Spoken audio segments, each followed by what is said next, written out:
Hello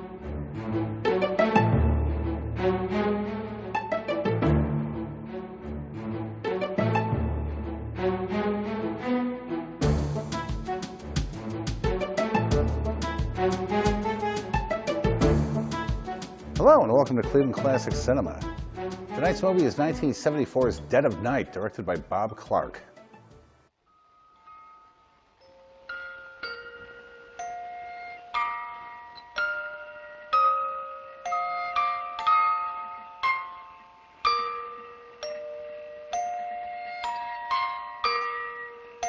Dead of Night.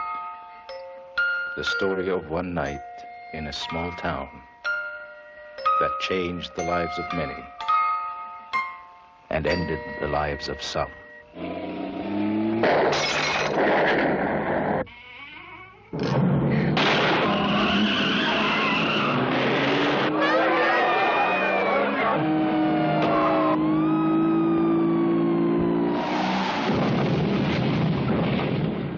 As night fell, something evil descended upon the town.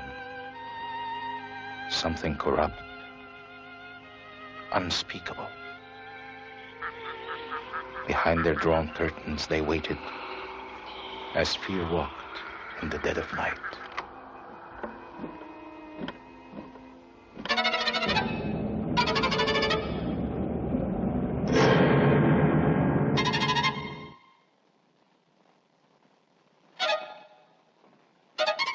Hello, this is the police department. Please identify yourself.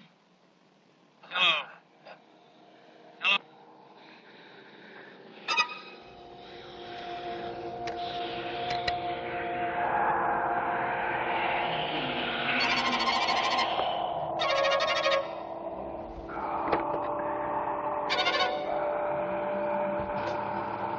Hey, soldier, where you headed? Come on, hop aboard.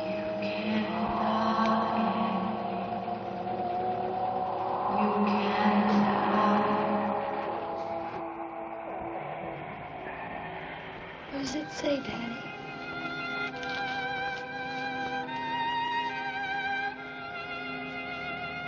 It's Andy. Oh, God!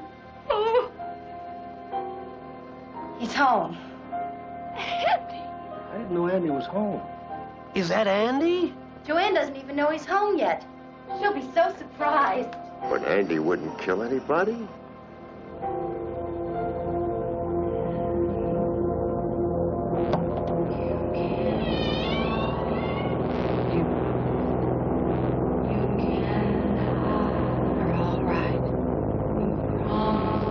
I can tell. The boy went away to fight a war. The man came back. But something came with him. Something unspeakable.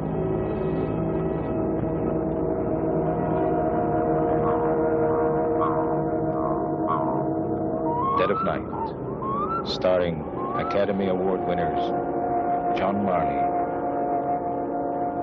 and Lynn Carlin.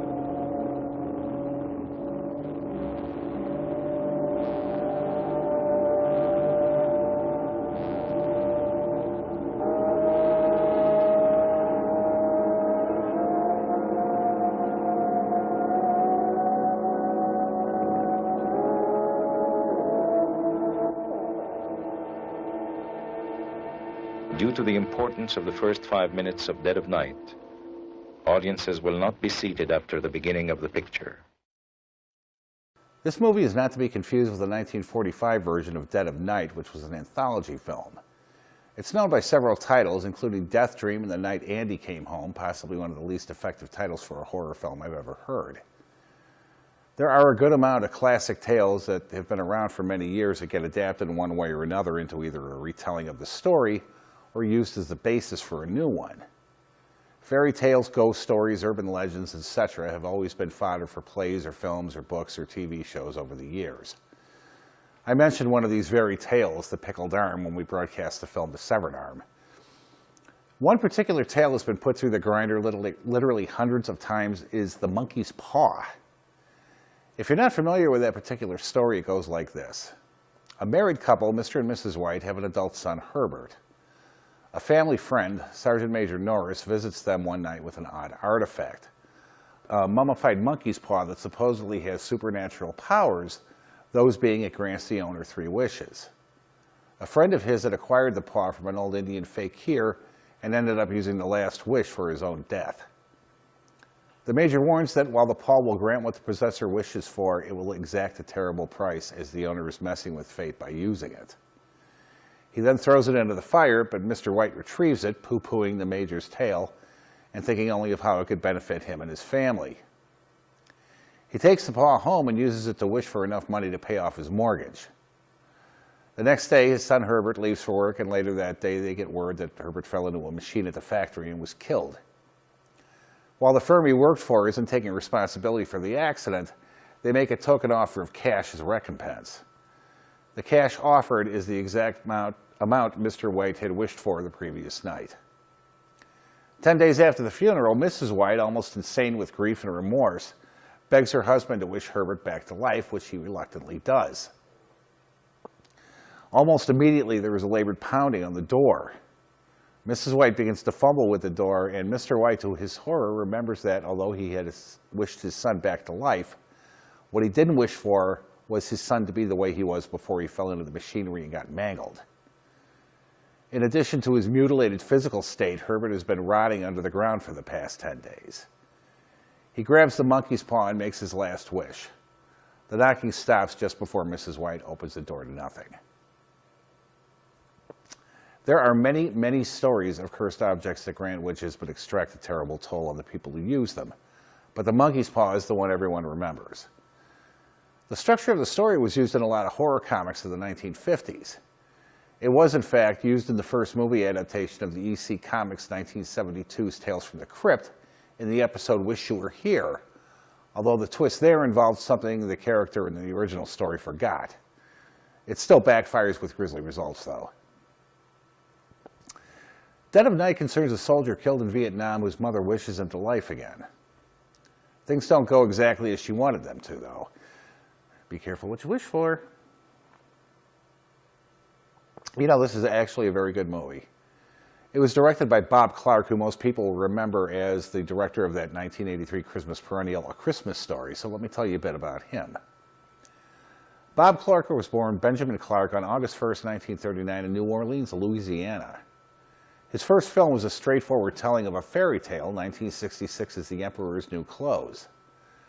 The film featured the group Spanky and Our Gang as a kind of a Greek chorus, giving exposition for the film in song. His next film, 1967's She-Man, A Story of Fixation, was a sexploitation movie involving a soldier blackmailed into taking estrogen and wearing lingerie by a violent transvestite. His next film was his first foray into the horror, which I'm sure many of my viewers have seen. 1972's Children Shouldn't Play with Dead Things, the story of a bunch of hippies on an island accidentally reviving the many dead people buried there, who of course rise as flesh-eating zombies. The film has its fans, but I'm not one of them. I find it talky, pretentious, and dull. Clarke's next film was tonight's film, in which he again teamed with Children Shouldn't Play with Dead Things star/makeup artist Alan Ormsby. The same year, he made the absolutely terrifying Black Christmas, which I want to track down to put on this show. He followed this with a vigilante movie, 1976's Breaking Point, and then directed 1979's Murder by Decree, a Sherlock Holmes story starring Christopher Plummer as Holmes and James Mason as Watson. After directing 1980's Tribute with Jack Lemmon and Robbie Benson, he hit it big with 1981's Porky's, which was based on Clarke's recollections of incidents that took place during his teenage years growing up in Florida, and also the stories told to him by various friends and fellow college students when he was in school. The film was the highest-grossing movie ever made in Canada and made many millions more worldwide. Although he didn't want to make a sequel, his next film was 1983's Porky's 2: The Next Day, which he did in order to secure financing for the picture he really wanted to make, the same year's A Christmas Story.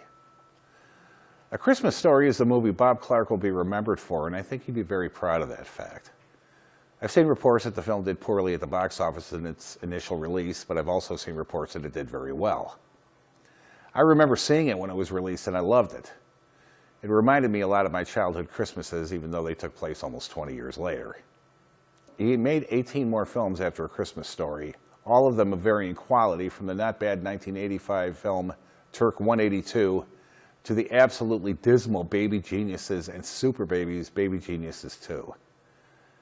Bob Clarke and his son Ariel were killed by a drunk driver on April 4th, 2007 in Pacific Palisades, California. John Marley was born Mortimer Marleib on October 17, 1907 in New York City. He was raised in the rough neighborhood of Harlem and dropped out of school at an early age. He seemed headed for trouble until he joined a theater group, which led him to working on Broadway. He joined the Army Signal Corps in World War II, and after getting out of the Army, entered movies. He usually played a rough character like a hood or a shifty reporter, but in 1965 he appeared as Jane Fonda's father in Cat Ballou, and a few years later appeared in John Cassavetes' 1968 film Faces, then got further acclaim appearing as Ally McGraw's blue-collar father in 1970's Love Story. He did a lot of episodic television and movies before hitting it big after playing Jack Waltz in 1972's The Godfather, and afterwards became a much-in-demand character actor. John Marley died on May 22, 1984, following complications from open-heart surgery.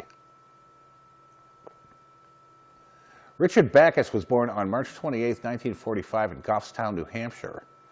In addition to tonight's film, he also appeared in 1980's The First Deadly Sin and has appeared in and written episodes for the soap opera Ryan's Hope, as well as appearing as a character in Another World. He mainly appears in TV, movies, and shows.